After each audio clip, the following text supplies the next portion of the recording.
So this morning we're going to be talking about assigning Mulliken notation. The Mulliken notation are those irreducible representations in the character table. So once you have your character table, that first column where it has A1, A2, B1, B2, sometimes it has E, sometimes it has T.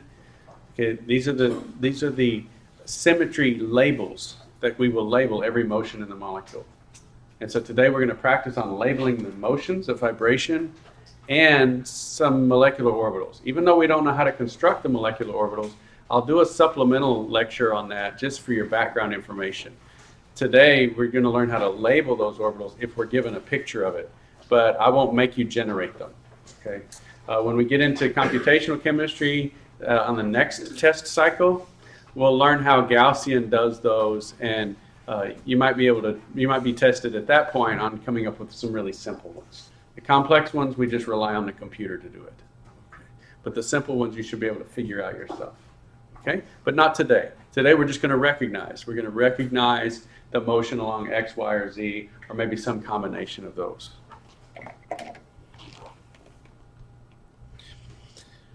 And so we have this this whole scheme that we start with the Lewis-Dot formula up there at the top. We get the Vesper shape. It gives us the three-dimensional shape. We use that three-dimensional shape of the molecule and the flowchart to come up with the point group. Once we have the point group, then we have that character table, and it tells us all about the symmetry of the molecule. Every motion the molecule makes, every motion the electron cloud makes is described in that character table. Today we're going to assign those motions, the symmetries of molecular motions and the symmetries of molecular orbitals. Then, next time we'll use the direct product tables to tell us if light can cause a transition from this motion to that motion, or from this molecular orbital to that molecular orbital. So that's where this is this is one step in a larger scheme. Today we have to identify the symmetry, because next time we're going to determine the selection rules. So this is the character table. This is for C2V. What molecule is C2V symmetry? Water, and a bunch of others. Okay, but water is that classic C2V molecule. Okay. And so we have up there the Schoenflies notation. That's the point group. When I say label the point group, you're using Schoenflies notation. And then the rows are the Mulliken notations for those irreducible representations. The little things in the middle, the ones, the plus ones, minus ones, sometimes you see a 2 and some zeros. Those are the characters. When we talk about a character table, those are the characters. And we'll play around with those in a minute, okay? But let's look to the far right, the special items of interest. Okay, we have a column labeled IR and a column labeled Raman. That's maybe a little unfortunate. There's really nothing that makes them IR, okay? It's just that the motions, the infrared active modes, will be along X, Y, or Z. So that's kind of nice. If it's along X, Y, or Z, it'll be infrared active. So we know that sort of, we'll determine how we know that. But also X can be translation. So there's nothing infrared about translation. Okay, there's nothing infrared about rotation around Z or rotation around Y. So that infrared is really just maybe a misnomer. I mean, it does help you. That column does describe the infrared active modes, but it describes more than just the infrared active modes. The Raman column, because Raman's a 2-photon process, it deals with polarizability of the electron cloud, and a 2-photon process interacts with that cloud in a second order functions. So remember polynomial order, x squared is second order, but so is x times y. Okay. So any 2 combination of x, y, and z is second order. So these are all the motions for water, everything water can do. Let's back this up to just a single atom. What can a single atom do? It can move in the x direction, the y direction, or the z direction. That's it. There's 3 degrees of freedom for every atom. Do you understand what I mean by degrees of freedom? I can move in x, y, or z independently. I can move in x without changing z. I can move in z without changing x. So that's why that's the freedom part of degrees of freedom. Free to move in x, y, or z for every atom. So you have 3n, number of atoms, 3n total degrees of freedom. Write that down. 3n total degrees of freedom.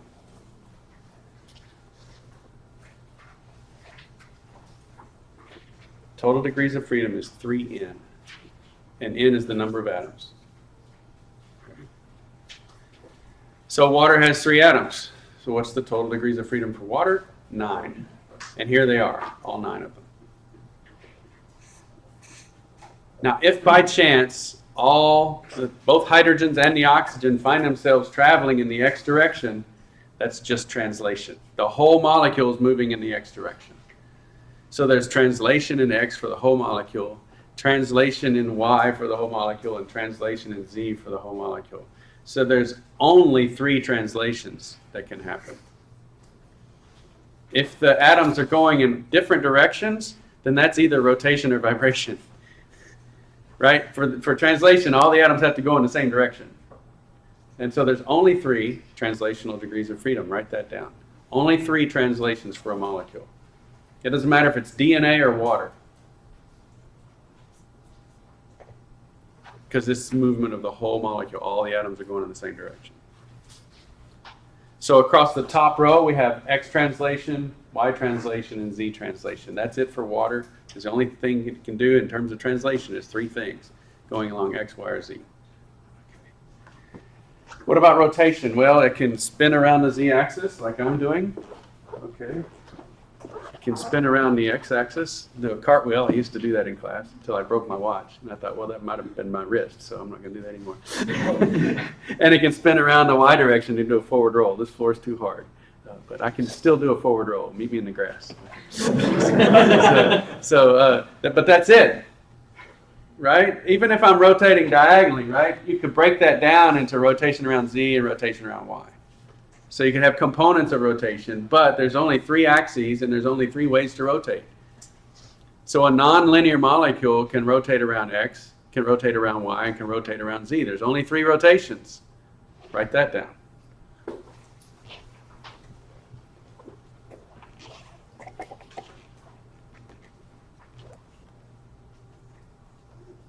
There's one exception, though, if it's a linear molecule. So rotation is characterized by its angular momentum, how hard it is to get something moving, right? And if you don't have any atoms off the axis, there's no angular momentum. There's really no way to define that rotation. So a linear molecule only has 2 rotations. A linear molecule only has 2 rotations. It can rotate, and typically we call that the z-axis for the linear molecule, so it can rotate around X and it can rotate around Y like this, okay? So this is rotating around Y, okay? But you can't tell it's rotating around X. See, I'm not rotating it, you can't tell. Now I am, still can't tell. Okay, so you can't define that rotation around Z because there's nothing off axis. Okay, so a linear molecule only has 2 rotational degrees of freedom. This matters because everything else is vibration. So if it's not translation, if it's not rotation, it's vibration. And so that's why we have this total degrees of freedom.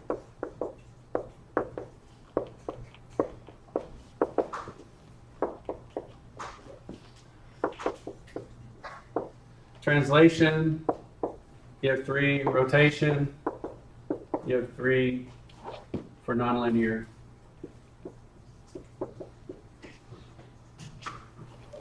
Everything else is going to be vibration. So vibration is equal to 3n minus 6.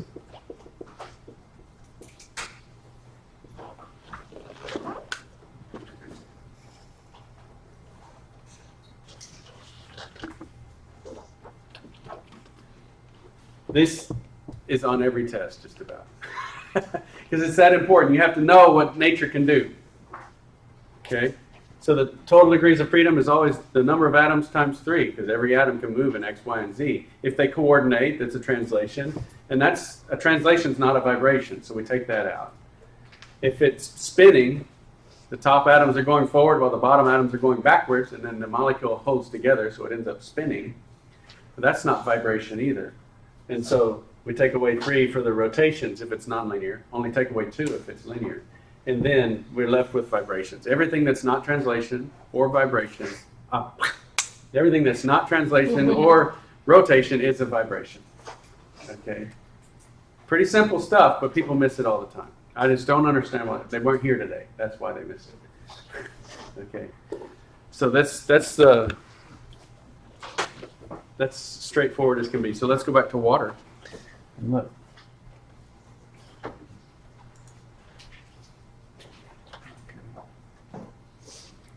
And so we have the 3 translations across the top, 3 rotations in the middle, and then down here we have the 3 vibrations. Now, as far as these arrows are concerned, I will teach you how to do the arrows in a supplementary lecture on the projection operator. Okay, again, it's not required. Coming up with your own arrow diagram for this test, not required. If I give you an arrow diagram showing the vibrations of the atoms, you need to be able to assign the symmetry. And we're going to work on that today. Okay.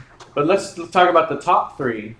It's pretty easy to find the symmetry in that character table if we're given that it's X translation, because it's just the X symmetry. So let me look at this. So if we have all the atoms going in the Y direction, let's look at the middle one. We go to the character table, and that character table shows us that Y here is B2. And so the symmetry of this motion is B2. So as soon as we find the x-axis or the y-axis or the z-axis, we go to the character table to know what the symmetry is. So we're finding the axis because that's the easiest handle we have on the character table. Look at this one. This is z translation. We go to the character table, we find z right here, and it's A1. And so then we would label that motion, z translation, we would label it with A1. The rotations are pretty easy as well. If we have it rotating around the z-axis, so here's rotation around z. We go find that in the character table. Here's RZ. That's what that stands for. RZ stands for rotation around z. So then we go over, and that's A2. So we would label that symmetry here, rotation around z, as A2. Okay. And so these top ones are pretty easy. Here's what I had you write down. So that's in the notes in case you can't read your writing later. Okay. All right. So then these top ones are easy because they line up with something that's directly in the character table. The bottom ones are easy after today. Okay. So let's talk about these motions. We have 3 vibrations in water. And so what can we do to assign them to different rows in the character table? So I guess I call this component vector cancellation.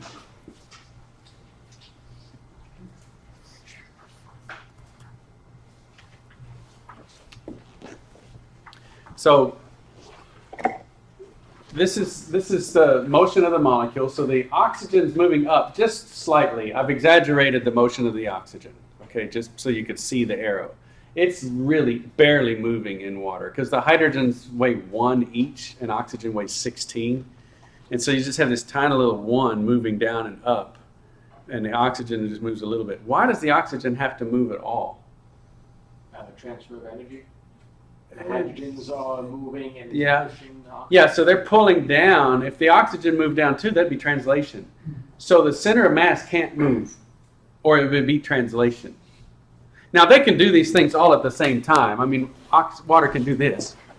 Okay? But notice that that's 2 different motions. That's translation and it's vibration. So we can break those into pieces, and they'll have different symmetries. And you can do this stretch, too. That's the asymmetric stretch. So my head's the oxygen, okay? My hands are the hydrogen, and this is the symmetric stretch that we're showing here. Only the oxygen's going up a little like that. Okay? Yes. I've got the video off on that one. So. Okay, we'll do it. Control 5, all video. So this is the symmetric stretch. Okay, thank you. Yes, all right. So now we have these vectors. Now this is diagonal, and so it's going down in z and to the right in y. Notice our coordinate system. That x is on the. It looks like it's diagonal, but it's not. It's coming out at us. So x is coming out at us. There's no x direction on this page at all. These are all in the plane of the paper, okay? And so this one's going diagonal, so it helps when you take a vector that's going diagonal and look at your coordinate system and you break it into its components. Does anybody remember anything about vectors and their components? If not, learn it today, okay? This is a diagonal vector. It has an x piece and a y piece, and no, it has a z piece and a y piece, okay? So let's focus on z first. The top one's going up in z, and this is going down, which has a z piece. So the z piece of these vectors is going down on both of them, right? It's pretty straightforward. Now let's look at the y piece. I've colored it orange. And this, the y piece is going out, and this y piece is going out. Now water already has a dipole. So I'm going to draw on here. This is already the dipole for water. We draw a dipole with a little positive tail and an arrowhead pointing towards the negative side of the molecule.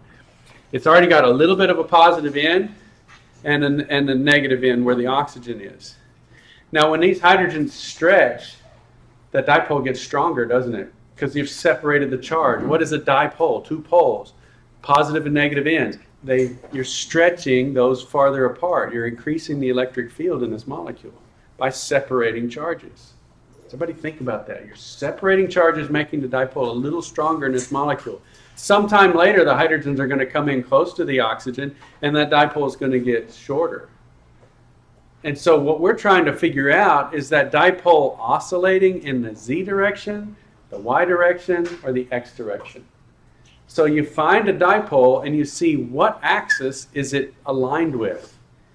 Because the reason this absorbs infrared light is it has a dipole that's oscillating. And light comes in and hits it at the same frequency.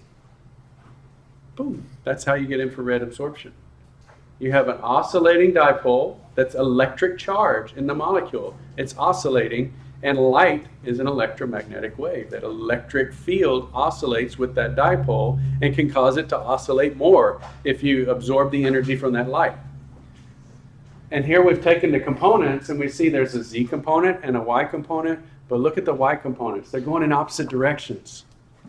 So the y pieces cancel. If we were to add all those vectors up, one goes to the right, the other goes to the left, those cancel out. So the y part of this vibration cancels, the z part does not. And so because the z part does not cancel, we have a dipole moment that oscillates along the z-axis. It gets stronger and weaker over time as this molecule vibrates. So it's just constantly doing this, and it's doing it at the ground state frequency, and then light comes along and causes it to jump a little more. And you can jump it so far that you can break the molecule apart. Okay? It's difficult, but you can hit it with enough infrared, like an infrared laser, and just drive it all the way to destruction. And you stretch those bonds further apart and keep pounding on it. What's probably going to happen is it's going to react with something before it dissociates. But you can activate certain vibrations with lasers and do laser-assisted synthesis. Nobody here does that, darn it, but that's pretty cool. Okay, so this is, once you identify the vectors that don't cancel out, and you can't cancel these blues with that oxygen because these are on hydrogens and that's on the oxygen. Okay, so if you're looking at it, go, wait, it looks like the Z's cancel too, but they don't. You're looking at the vectors on like atoms. So you're looking at the hydrogen vectors canceling the other hydrogen vectors. And you're trying to find, really, this is what you're looking for. How does the dipole moment change and what direction is it pointing? It's pointing in Z, so therefore we have the Z as this dipole. We go up to our character table and Z is A1. And so then we label this motion as A1 symmetry. Not bad, huh? Okay, it's just more of the same. Let's do another one. So this is the symmetric bend.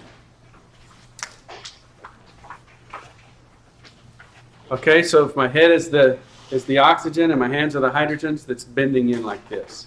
So we're just changing the bond angle. We're not stretching the bonds at all. So they're still the same distance from the oxygen. They're just moving in. So the angle's getting shorter and wider. So the angle's oscillating. So look at that picture. You can see how it's just the angle that's changing. The bond lengths don't change. This is called a bending mode. The others are called stretching modes. Stretching modes change the bond lengths, and bending modes don't. So this is a symmetric bend. Take those diagonal vectors and break them into their components. Let's do Z first. So the oxygen goes up in Z, the hydrogens go down in Z, and then the y-axis, the hydrogens come in together, and those y components cancel again. So even though this isn't a stretching mode, it's a bending mode, you could still have Z symmetry. So you can repeatedly have multiple Z symmetries and Y symmetries and so on. There's no restriction. You can't say, well, I've got to have one of each. No. Okay. You can have, all of them could be Z, although that's not likely.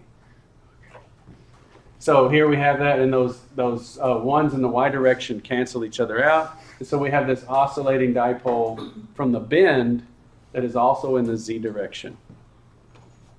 It's going to be at a different frequency than the stretch. The stretches are higher frequency than bends. You can write that down too. Stretches are higher frequency than bends. And that's, say, typically. Okay.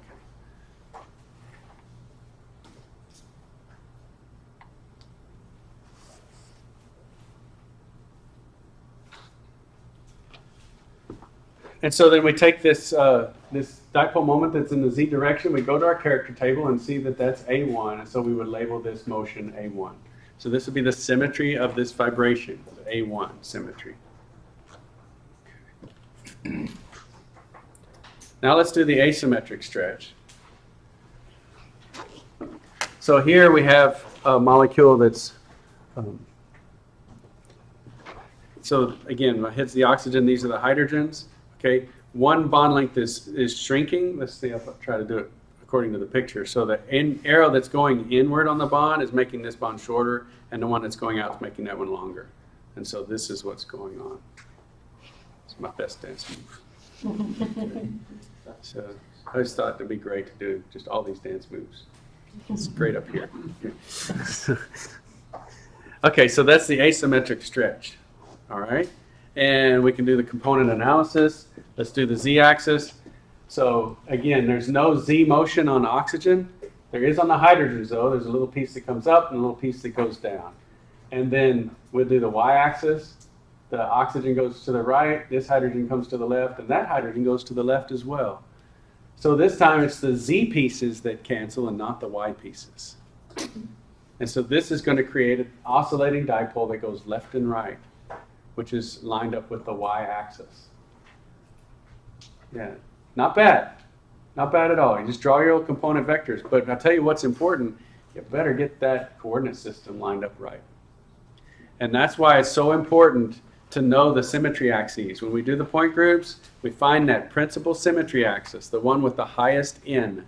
So if it's ammonia, C3, you put that C3 axis and the Z-axis are the same thing.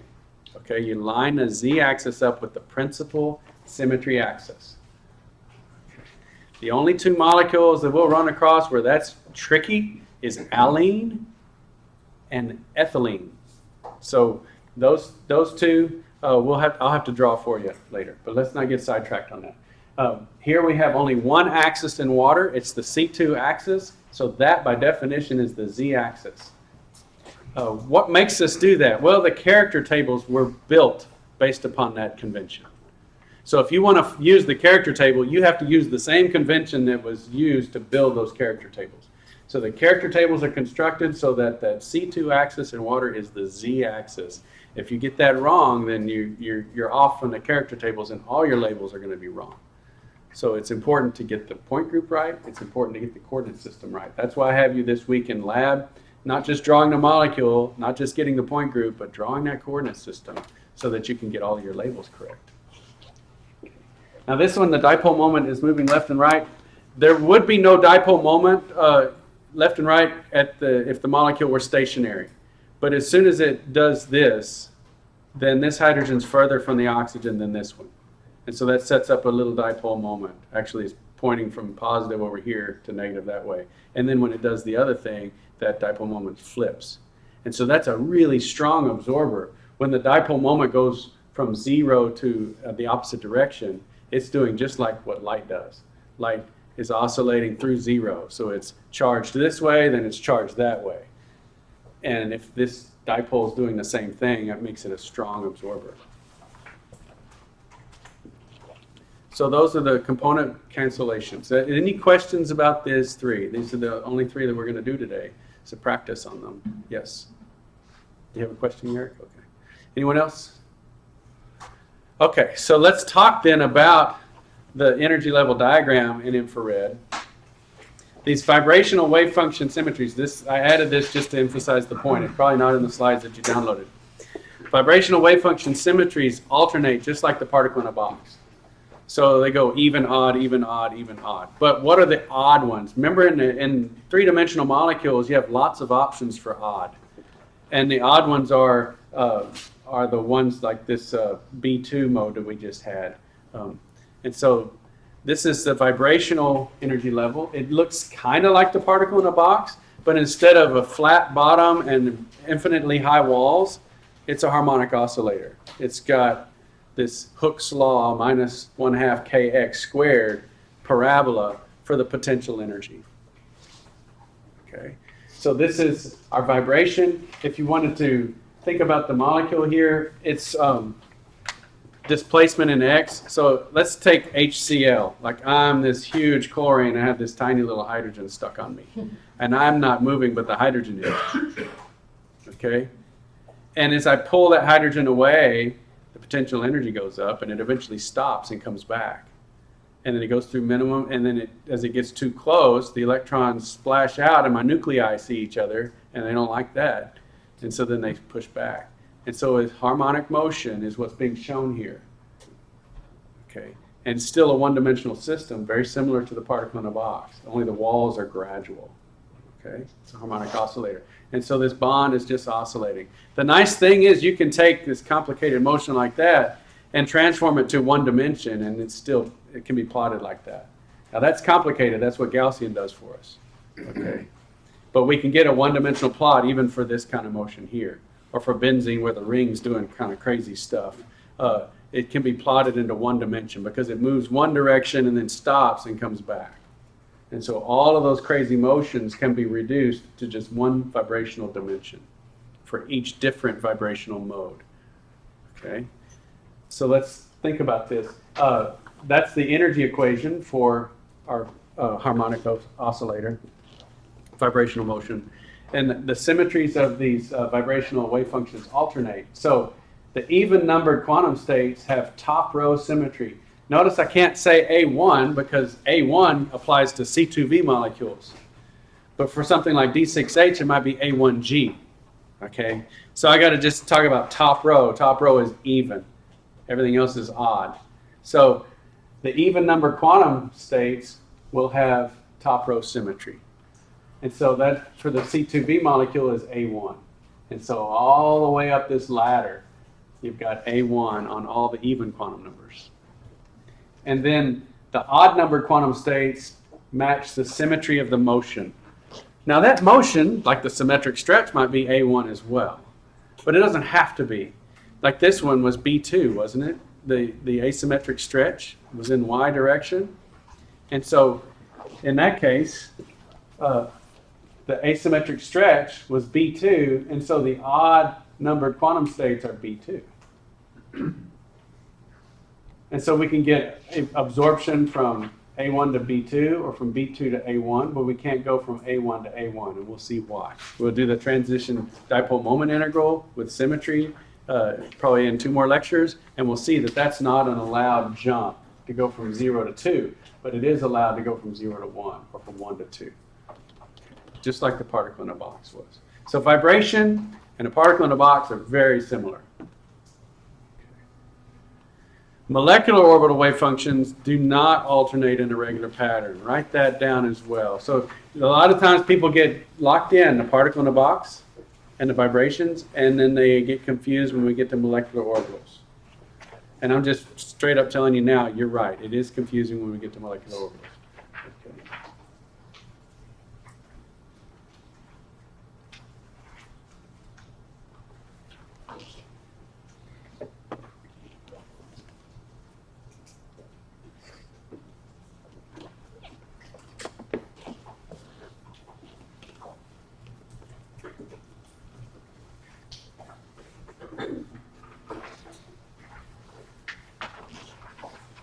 Okay, so let's look at some molecular orbitals. Let's do a simple molecule, C3V, because it has some interesting molecular orbitals. So how are these 1s orbitals on the hydrogens combined to form a molecular orbital? Let me first make sure you understand what the word molecular orbital means. So 1s is an atomic orbital, and that's on a particular hydrogen. A molecular orbital goes over the whole molecule. Okay? That is a huge concept. How do we make a molecular orbital? It's how we combine all the atomic orbitals. We take these 1s orbitals on the hydrogens and combine them. What does that mean? Well, they move together. They're these little mini electron clouds that merge into a molecular electron cloud. How do they merge? If we come in with 3 atomic orbitals, we're going to end up with 3 molecular orbitals. So the number of orbitals is conserved. Make sense? Come in with 3 atomic orbitals, we make 3 molecular orbitals. You can kind of think of these things not as rigid surfaces, but more like water drops. Right? You scoot water together and it goes whoop, and merges into a bigger water drop. So think of these tiny 1s electron clouds doing their thing. You put them in a molecule and now they merge and they do a big thing over the whole molecule. And there's 3 ways to merge 3 orbitals. Okay. So up at the top, they could all be in phase, meaning the 1s orbitals are expanding together and contracting together. And when you merge them together that way, then the whole molecule cloud expands together and contracts together. So let me just, maybe it'll help if I draw a little, on the board, tiny little framed animation for this. So if I had the ammonia molecule, let's go.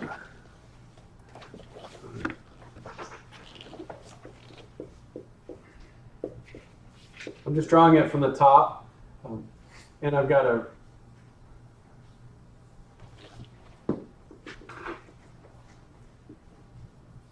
I've got the orbital has contracted.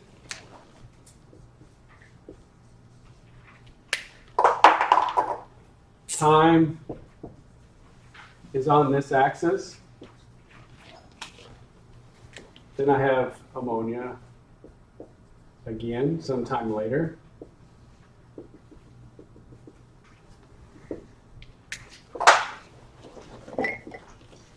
And it has expanded.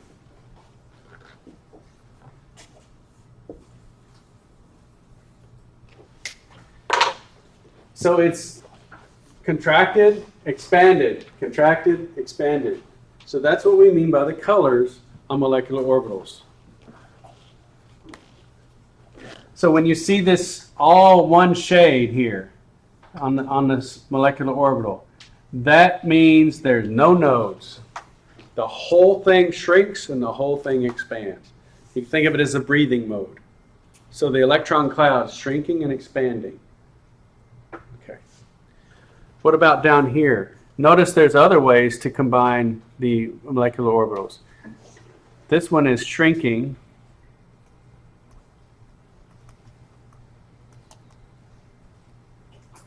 And this one is expanding.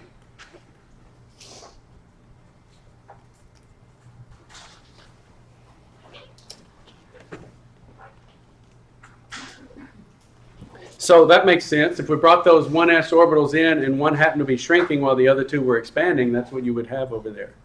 So that top orbital is shrinking while the other 2 are expanding, and then sometime later they shrink and the top one expands, and you have a node in the middle where there's really not any motion.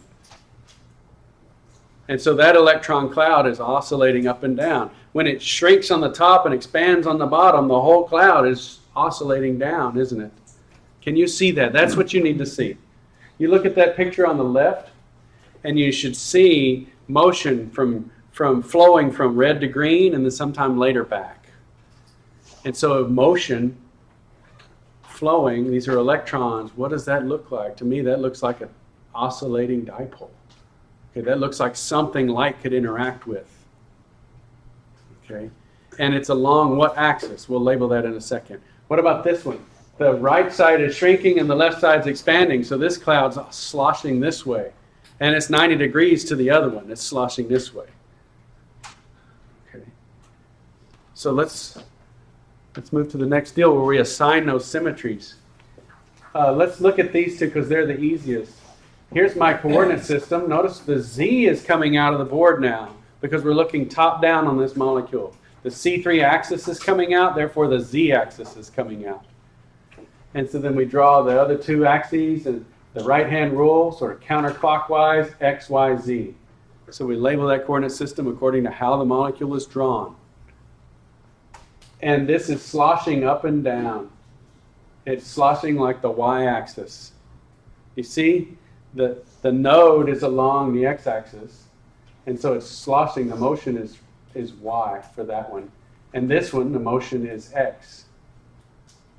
And here's x and y, they're coupled, and that's E. So we have this E mode labeling both of those.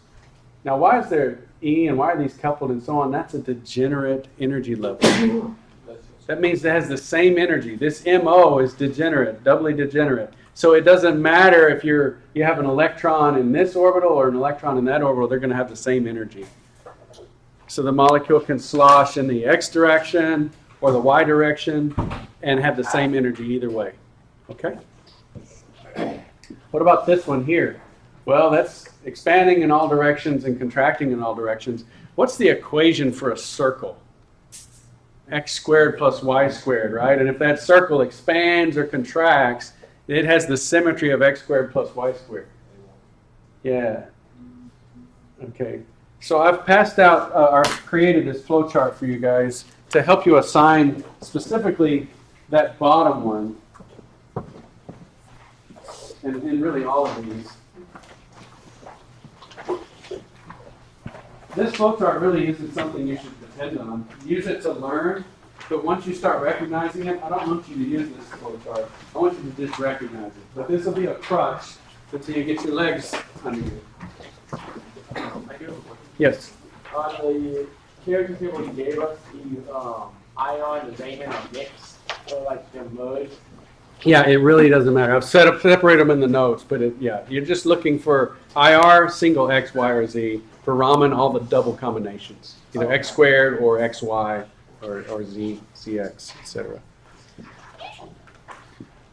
So if we're looking at this molecular orbital, look at that flow chart. You start on the left and you have three decisions that you can make right away, yes, no's. Does the X side of the molecule look like the positive X look like the negative X side? So let's pick X here, and we'll pick this one here. Is it the same in negative X as it is in positive X? Yes. If the color's different, so no. So you're looking at the color. So here's X, and you look at the color here in negative X, and compare it to the color in positive X, and it's different. Okay? So in that decision, it would be X, not X squared. Looking in Y, for this same picture, the Y-axis, the colors don't change in negative Y or positive Y. So that'd be Y squared if you had to pin it down. You see those decision boxes on the left side of your flowchart? And then Z, the positive, you can't really tell, but there aren't any nodes where it would change color on the Z direction either. Okay. And so then we go into that first part of that tree, and it says, is there a single X, Y, or Z? Yes, you have X. And so then you're done. You find X in the character table, and it's E. Okay? So that the X, Y, or Z take priority over the X squared, Y squared, or Z squared. Everybody cool with that? Once you find a single X or a single Y or a single Z by themselves, that's the symmetry of that picture. Let's do it again with this one over here. So does the negative X look like the positive X? Yes, it does. Okay, but does the negative Y look like the positive Y? No. So it's Y.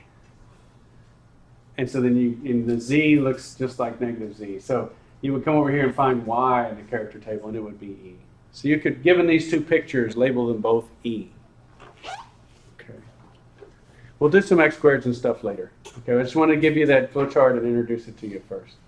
Let's look, and then the Z, so does the X squared, does the minus X look like the positive X? Yes. Minus Y and positive Y look the same.